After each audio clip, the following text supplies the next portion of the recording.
నీకు నా మీద ప్రేమ లేదు అంటే బాధపడాలి.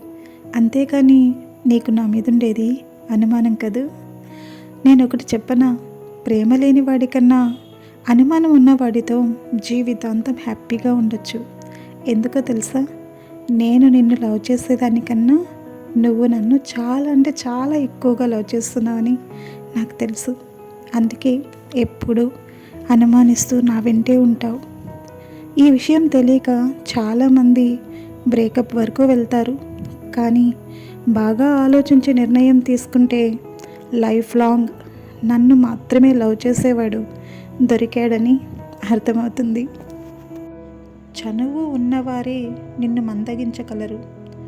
అది నీపై ఉండే ప్రేమ, అభిమానమే కానీ ద్వేషం, కోపం అనేవి లేవని తెలుసుకో.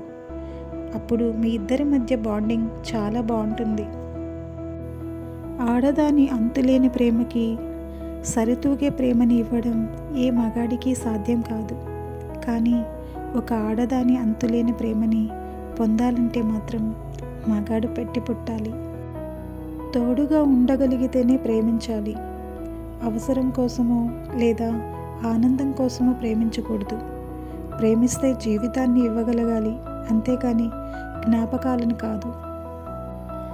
రాత్రివేళ మనకిష్టమైన వారి కలలోకి వెళ్ళి వారితో ప్రేమగా మాట్లాడి రావడానికి దేవుడు ఏదైనా ఒక వరం ఇస్తే చాలా బాగుంటుంది కదూ. నువ్వు నమ్మినా నమ్మకపోయినా నీ చుట్టూ ఉన్న ప్రతి మనిషి జీవితంలో నువ్వు ఎప్పటికీ ఒక అవసరానివి మాత్రమే.